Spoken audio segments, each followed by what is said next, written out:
하나님 말씀 민수기 31장 1절과 2절입니다. 민수기 31장 1절과 2절 두 절의 말씀입니다. 민수기 31장 1절과 2절 두 절의 말씀 우리 한 목소리로 함께 봉독합니다. 여호와께서 모세에게 말씀하여 이르시되 이스라엘 자손의 원수를 미디안에게 갚으라. 그 후에 네가 네 조상에게로 돌아가리라. 아멘. 오늘도 우리 주님과 함께 이 복된 날 시작하시는 우리 모든 성도님들 하나님께서 하늘의 크신 은혜와 평화 가득 부어주시길 주님의 이름으로 간절히 기원합니다. 오늘 본 말씀 통해서 여호와의 원수 이런 제목으로 함께 은혜 나누도록 하겠습니다. 출애굽 이스라엘 백성들이 이제 광야 생활을 하는 동안 한편으로는 하나님의 은혜를 깊게 경험했고 또 다른 한편으로는 하나님께 순종하는 훈련을 철저히 했습니다. 이 둘이 즉 한편으로는 은혜를 체험하고 한편으로는 순종에 온전히 이르러서 이들이 하나님 나라 백성으로 거듭나는 과정이 굉장히 중요했습니다.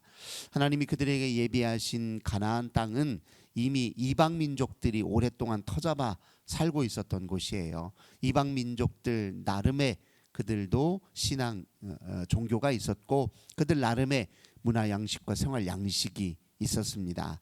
그러니 그 가나안 땅에 들어간 이후에 그들이 하나님 나라 백성으로서 자기 정체성을 지키고 그 나라 백성으로 온전히 살아내려면 이방 민족들에게 흡수되지 않고 그들에게 오히려 영향을 받아서 그들의 문화와 그들의 종교에 굴복되지 않도록 더 철저한 이제 훈련이 필요했던 것이죠.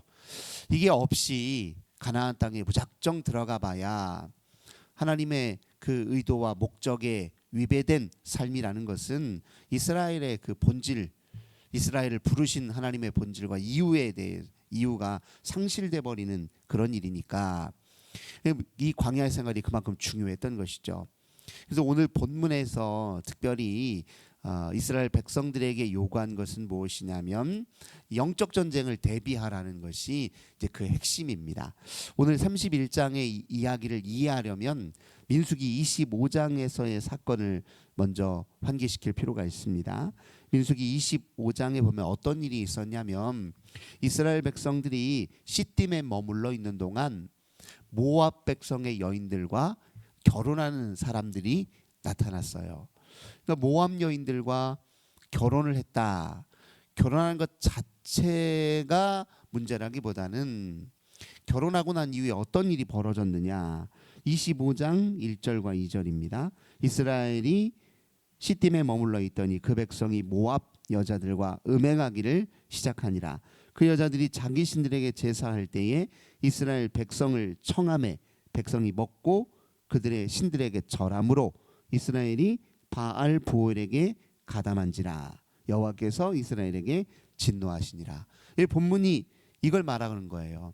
모압 여인과 이제 결혼을 하고 모압 여인과 관계를 맺는 것 그 자체가 문제가 아니라 그것이 무엇으로까지 이어졌냐면 그 모압 여인들이 섬기던 신을 받아들여서 그 신에게 경배하고 그 신을 우상 숭배하는 데까지 이르렀다는 것이 이제 문제의 핵심입니다.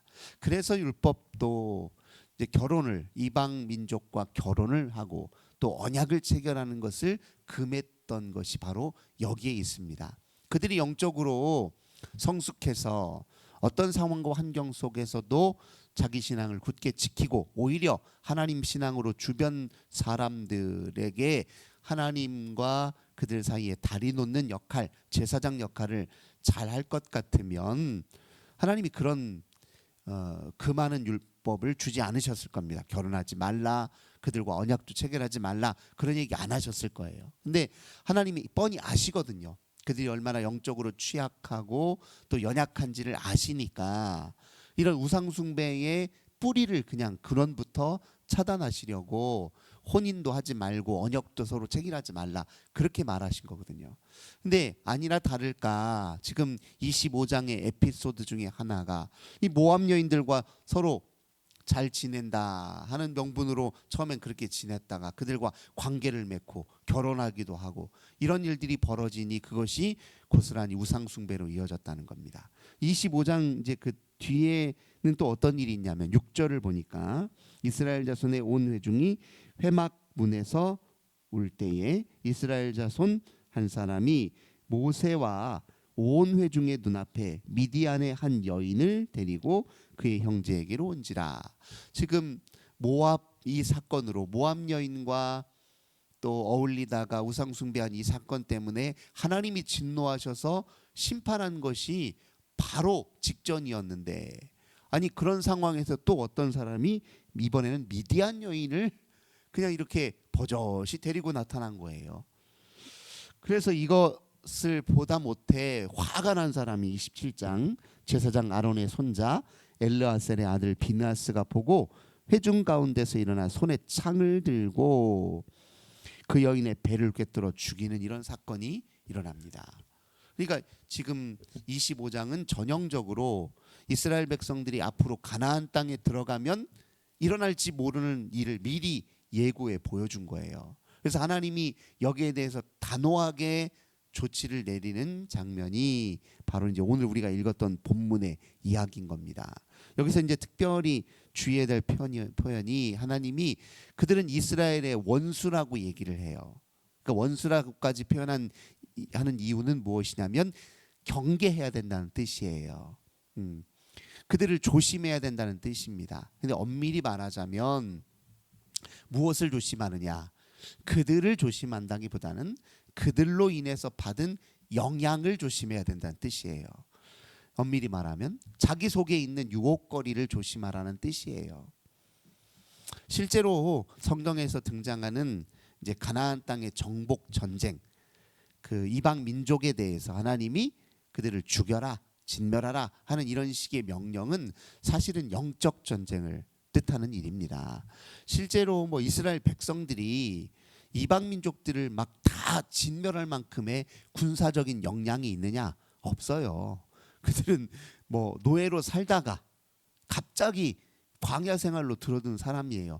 쉽게 말하면 창 한 번 손에 들어본 적이 없는 사람들이에요. 누구랑 싸워서 이렇게 전쟁을 해본 경험조차도 아예 없던 사람들이에요. 근데 그런 사람들을 향해서 하나님이 뭐 진멸하라, 무찔러라 한 말이 전쟁에서 승리하라 그런 말 같지만 실은 그들에게서 받는 네 안에 있는 영향력, 그들이 너희들에게 끼친 영향력을 어떻게 무찔러라 그런 뜻이에요. 결국은 영적 전쟁을 의미한다고 할 수 있습니다. 실제로 미디안 여인과 모압 여인과 그 사람들과 대화를 나누고 함께 있는 것 자체가 뭐가 문제가 되겠어요. 근데 문제는 뭐냐면 왜 그들에게 영향을 받냐는 거예요. 오히려 영향을 끼쳐야 되는 사람이, 그들에게 복의 근원이 돼야 될 사람이 오히려 영향을 받고 있어요. 우리가 세상을 살 때 주의해야 될 게 그것입니다.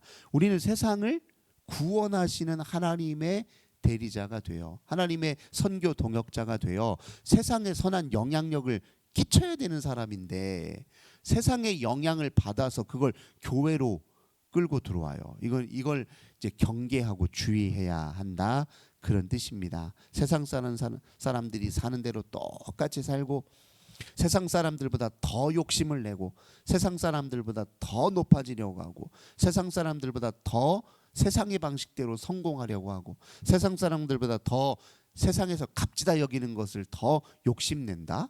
그건 내가 세상에 영향을 받은 것이잖아요. 우리는 세상에 영향을 끼쳐야 되는 사람인데, 그러니까 하나님이 지금 모든 그 전쟁을 영적 전쟁으로 인식하도록 그렇게 강하게 그들에게 이야기한 것입니다. 앞으로 들어가게 될 가나안 땅에서 이런 영적 전쟁과 계속 연이어 이루어지는 거예요. 그걸 미리 지금 광야 생활에서 미리 지금 경험하고 훈련시키는 것이다. 그렇게 이해할 수 있습니다. 근데 그 전쟁이 오늘에도 고스란히 이어지고 있다는 것이 이제 중요합니다. 우리가 이 세상을 살아가면서 경계해야 될 세상의 문화가 있고 세상의 세계관이 있고 세상의 이데올로기 같은 것들이 있다는 겁니다. 그것 같이 살다 보면 우리가 그들의 방식에 맞추어서 사느라고 또는 그들의 마음을 얻기 위해 또 전략적으로 취할 수는 있어요. 하지만 그 전략이 아니라 정말 그들에게 물드는 것은 주의해야 된다는 것입니다. 우리는 오직 예수 그리스도의 길, 말씀이 가리키는 진리의 길을 걸어야 되는데 그렇게 그 길을 걷다 보면 세상의 문화를 도구적으로 활용할 수는 있어요. 우리가 도구적으로. 예. 그런데 도구적으로 활용하는 게 아니라 마치 그것이 예수님의 길인 것처럼 여기는 순간 문제가 되는 겁니다. 우리나라 자유민주주의 체제예요. 근데 자유주의나 민주주의 이런 게 누가 만든 겁니까? 성경에 나오나요? 이런 표현이? 이거 인간의 문화와 역사, 제도 속에서 만들어진 하나의 정치 체제고 정치 이념이에요. 우리가 예수를 믿는 과정에서 그게 유용한 면이 있으면 그걸 도구적으로 쓸 수는 있어요. 하지만 그것이 마치 하나님 나라 진리인 것이냐 하는 것은 주의해야 된다는 겁니다. 원래 자유주의는 어디에서 나온 말이냐면 17세기, 18세기 처음 등장한 말이에요. 근데 이 핵심이 뭔지 아세요?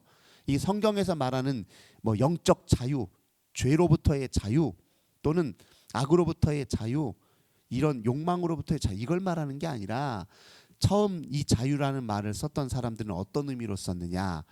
사적 소유의 자유. 내가 땅도 내가 자유롭게 소유하고 내가 번 돈 내가 자유롭게 소유하고 그리고 내가 원하는 땅에 마음껏 살 수 있는 그런 자유, 그런 유형의 자유를 처음에 주창을 했던 것입니다. 그래서 이 자유를 처음에 주장했던 사람들은 당시에 이제 신흥 세력들, 즉 장사로 무역으로 돈을 크게 번 사람들이 주장하는 자유에서 나온 겁니다. 그러니까 역사적으로 보면 모든 이념들이 그들이 자기 생활에 유익한 방식으로 살기 위해서 만든 거예요. 이 민주주의 같은 이런 제도는 인간이 만든 것이긴 하지만 굉장히 유용한 도구예요. 민주적 방식으로 의사를 결정하고 민주적 방식으로 함께 어우러져 사는 그런 절차는 굉장히 그리스도인들도 도구적으로 활용할 만한 좋은 제도예요. 하지만 그것이 하나님의 진리는 아닙니다. 그러니까 이 땅의 어떤 이념도 제도도 이 땅의 어떤 이데올로기도 어떤 정치 체제도 하나님 나라하고 똑같다고 생각하는 순간 문제가 돼요. 우리는 그것 중에 유용한 것들은 도구적으로 취하는 거예요. 그 중에 하나님 나라의 진리에 반하는 것들은 경계해야 되는 필요가 있는 것입니다. 그런 전략적 그런 지혜로 우리가 오늘을 사는 겁니다. 하물며 하나님이 가나안 땅에 하나님 나라를 이루시려고 이스라엘 백성들을 택하여서 그 땅에 들이시는데 훨씬 더 당시로서는 이스라엘 백성들로서는 훨씬 더 단호한 각오와 이방 민족들을 향한 더 큰 경계심으로 가야 했다는 것입니다. 지금이야 이제 어느 정도 우리가 옛날처럼 그렇게 어리석은 방식의 우상 숭배는 더 이상 하지 않지요. 오히려 더 이 땅의 우상이 더 교묘합니다. 그래서 더 교묘해요. 왜냐하면은 남들 다 저렇게 사는 것이 행복해 보이고 성공한 것처럼 보여서 그래서 그들 삶에 그냥 나도 모르게 따라가다 살다 보면 옛날처럼 유치한 그런 신을 섬기는 건 아니지만 나도 모르게 돈신도 섬기게 되고 뭐 성공의 신도 섬기게 되고 이렇게 된단 말이에요. 그게 결국은 다 무엇과 연결되냐면 자아 우상 숭배와 연결됩니다. 결국은 자기를 높이고 자기를 더 강화시키고 자기 힘을 더 키우고 사실 이게 자아 우상 숭배가 제일 무서운 오늘 이 시대의 우상 숭배예요. 이제 근데 당시에 가나안 땅에서는 뭐 그런 유형의 우상이 아니라 당장 눈앞에 보이는 형상으로 만들어진 우상도 제대로 경계를 못하고 있었으니 그러니 이제 당시 이스라엘 백성들에게 그 모든 것들을 어차피 너희들은 그것을 너희들 스스로 이겨낼 힘이 없으니 그것과 전쟁하여 그 모든 것이 너희들 눈앞에 있지 않도록 그걸 다 치워버리는 일에 힘쓰라고 하나님이 이제 명하셨던 것입니다. 그래서 이스라엘 백성들에게 그 가나안의 정복 전쟁은 곧 영적 전쟁이라는 사실을 하나님께서 이제 민수기와 또 나중에 이제 여호수아를 통해서 가르쳐주고 계십니다. 한편으로 분명히 경계해야 될 건 아니요 할 것은 아니요라고 말할 용기가 우리들에게 필요합니다. 단호함이 또 우리에게 필요해요. 그런 것이 없이 그냥 소위 이제 말하는 물에 물 탄 듯 술에 술 탄 듯 이렇게 적당히 타협하면서 이게 좋은 것인지 나쁘신 것인지에 대한 분별 없이 그냥 순간순간 자기 편한 방식대로 살아가다 보면 그게 우리의 영적 타락으로 이어질 수 있다는 것을 오늘 우리들에게 경고해 주고 있습니다. 오늘 하루의 삶도 우리가 깨어있는 의식으로 우리 하나님과 어울리지 않는 것, 그걸 이제 본문에서는 이렇게 표현해요. 하나님의 원수로. 이스라엘에게 원수는 곧 하나님의 원수잖아요. 이스라엘로서의 본질을 잃어버리게 만드는 모든 것들은 하나님께 다 불편한 것이고 하나님께 원수와 같은 것이기 때문에 오늘 우리의 삶에도 그렇게 우리가 경계해야 될 것들은 마땅히 늘 조심하고 오늘도 하나님의 거룩한 백성답게 사는데 승리하시는 저 우리 모든 성도님들 되시길 주님의 이름으로 간절히 기원합니다. 좋으신 주님 감사드립니다. 우리는 세상에 영향을 끼치며 살아야 하는 사람들이고 세상을 구원하시려는 하나님의 놀라운 구원의 역사에 도구로 쓰임받고 또 참여해야 될 주님의 일꾼들임을 저희들 기억하도록 도와주셔서 세상에 적응하고 세상에서 승리하고 세상에서 더 높아지고 하는 일이 아니라 세상의 깨어짐을 보고 세상의 악한 현실을 바라보고 세상의 어긋남을 바라보고 세상이 얼마나 하나님을 거역하는지를 바로 보아서 저희들 자신이 먼저 영적으로 승리하고 또 세상의 변화를 위해서 힘쓰는 우리들 되도록 주 하나님 함께하여 주옵소서. 주 예수님의 이름으로 간절히 기도드립니다. 아멘. 하늘에 계신 우리 아버지여 이름이 거룩히 여김을 받으시오며 나라의 임하옵시며 뜻이 하늘에서 이룬 것 같이 땅에서도 이루어지이다. 오늘날 우리에게 일용할 양식을 주옵시고 우리가 우리에게 죄 지은 자를 사하여 준 것 같이 우리 죄를 사하여 주옵시고 우리를 시험에 들게 하지 마옵시고 다만 악에서 구하옵소서. 대개 나라와 권세와 영광이 아버지께 영원히 있사옵나이다. 아멘. 오늘도 우리 환우들을 위해서 가정의 자녀들을 위해서 교회와 나라와 민족을 위해 함께 기도합시다. 주님 감사합니다. 오늘도 저희들 기도로 이 복된 날 시작합니다. 우리가 주님 나라 백성임을 오늘도 기억하게 하소서.